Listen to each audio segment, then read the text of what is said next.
Hey everybody, praise God for the wonderful day we're living in and all the wonderful blessings that He has bestowed upon us, even those so simple that we take for granted. So this is episode 3 of the maple syrup harvest 2024. This is our first go around with it. We made plenty of mistakes and I learned a whole lot, but I'm happy because the syrup turned out great. So in this video I'll show you the tail end. We had 36 hours invested in this sap boiling down, a complete weekend. I never could achieve a boil. I got it down to like 1.5 inches in the pan, and we reduced the volume by 1/2 inch, took that in and started boiling it, and I still didn't achieve a boil on the evaporator. So we just ended up taking the rest of it in also, and we finished it off on the stovetop, which you want to watch about doing that in the house because of the amount of water it puts off, the steam, and I've been told that it'll even be sticky. So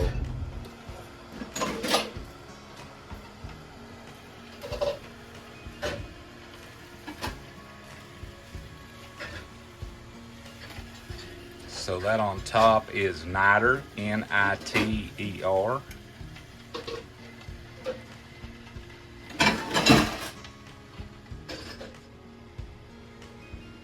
So we're actually using this thermometer, come with my smoker, and we're actually using that to monitor both pots. It has 2 probes and it alternates. There's 211, one's 211, the other's 210. So there's 210, there's 211. And you can see the niter, N-I-T-E-R, I think that's how it's pronounced. You can see it cooking out in this one a little bit. Not so much in this one. And we've done filtered them once, but we'll probably filter them again before we bottle them. Okay, everybody, thank God for friends. We got a hold of Dave and Sherry York. They kind of guiding us through this here. This is where we're new at this. So we this one's been on a little bit longer than this one. And as you can see, it's cooked down. You can see where the ring was at the top here. Like right there. It's cooked down that much. Okay. So this is pot number 2. It's at 212. We're going for 219. So I have noticed the bubbles. You notice here in this, you got steamed out here. Hang on. You got bigger bubbles with that. Here you got tiny bubbles. That's something I read online. That means you're getting closer. So 219 is what we're looking at.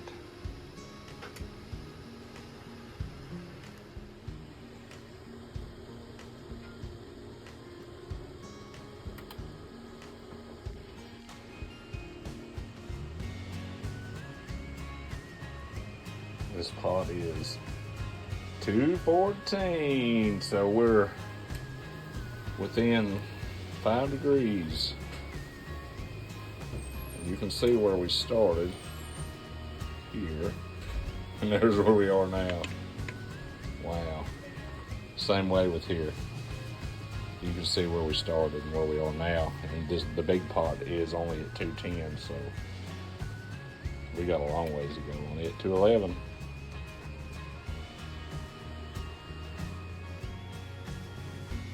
What do you think? Looks good. Smells good. It does smell good. It smells like candy. It looks like a duck. Quacks like a duck. Must be a duck.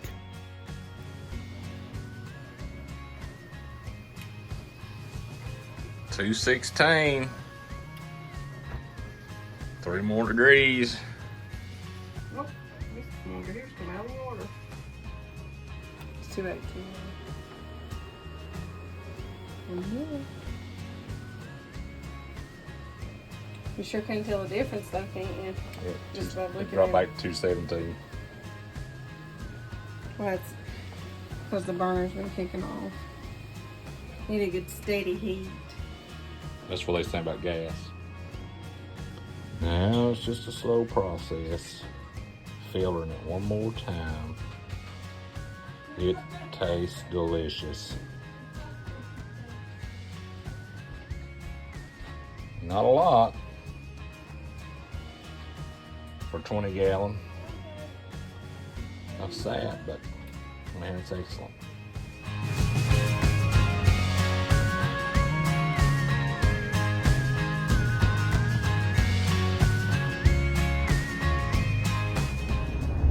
Okay, so 6 taps. We tapped 6 trees, and those 6 taps within a week's time produced approximately 25 gallons, 20 of which we boiled, 5 gallons we did not boil.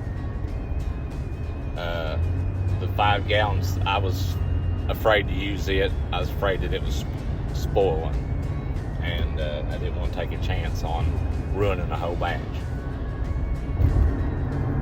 Okay, I was very confused when it came to finishing it, and it turned out to not be complicated at all. Maybe it's coincidental, but they said, I kept seeing you want to get it to 219, which I mentioned Dave and Sherry. They told us at 219, 220. When you get that temperature, you're usually right there at being done. Well, the temperature didn't actually rise. It boiled, and it stayed around 210. And then as the sap reduced after it started boiling off the rest of the water, and I was left with syrup, as it reduced, my temperature started rising. And then when it got to 219, it was about the right consistency, and we cut it off. So the second batch actually got a little hotter than that. It might have got 220, 221 before we got it cut off. So that happens kind of quick, from about 218 to 219, 220. That once it gets to that point, it comes pretty quick. So and we bottled it in the bottles we purchased from Amazon. They're just little glass bottles. They're kind of inexpensive.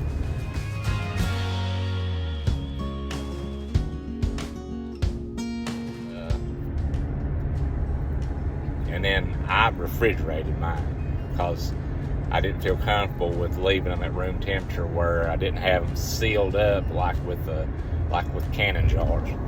So the trees, we had scoped the trees out before the leaves had fell, just to verify. Now, I'm comfortable in picking out maple trees with no leaves on them, but a lot of folks probably ain't. So my advice to you is, if you're not for sure, plan for the next year and mark your trees through the spring and summer when they got leaves on them, and then this winter be ready, late winter, early spring. So I know in my other videos I talked about you want like 20s at night and 40s in the day, or you want that freeze thaw effect in order for the sap to run. I guess it builds pressure, or lack of pressure, maybe vacuum, I don't know, but it causes it to flow, because the temperature raised after we cooked that off, and I still got my taps in the trees, and as the temperature raised, the sap quit flowing. So I got hardly any. But now we got another cold snap coming, so we're probably going to do another batch.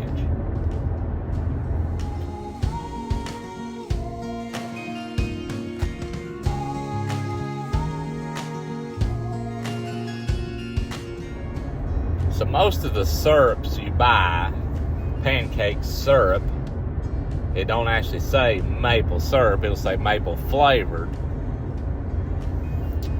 Most of that syrup is actually corn syrup,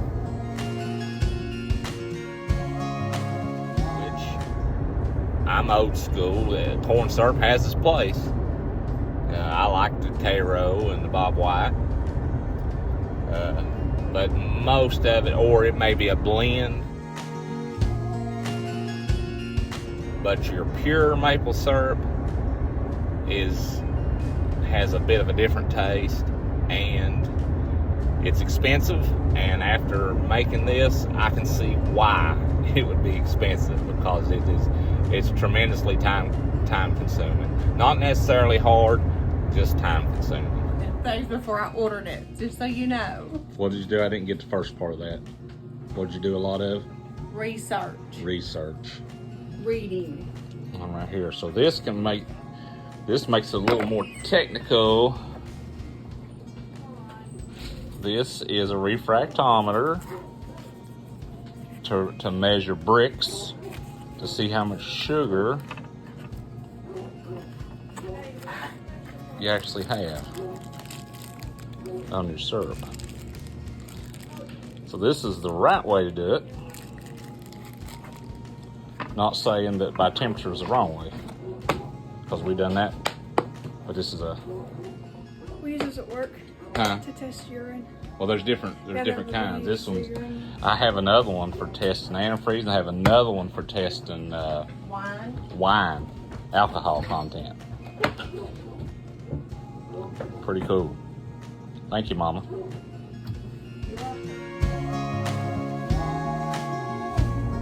Was it a good experience? Yes. Would I do it again? Yes. Would I do some things different? Yes. So I think the next batch we're going to try to actually do on a propane burner.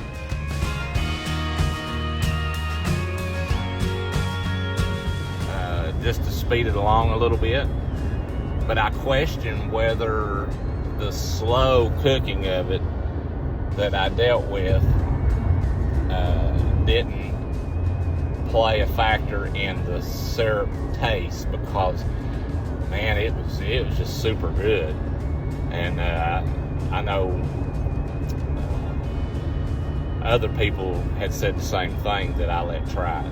You know, they really liked the flavor of it, and that I never done nothing different than anybody else. And as far as they're asking, did I add sugar? No. Did you add vanilla? No. It's just tree sap that I cooked down, but it took a long time to cook down. So, maybe that played a factor in there. I don't know. So, that being said, this concludes our 2024 maple syrup harvest. Thank you for watching. Remember to subscribe. Help an old boy out. Thanks.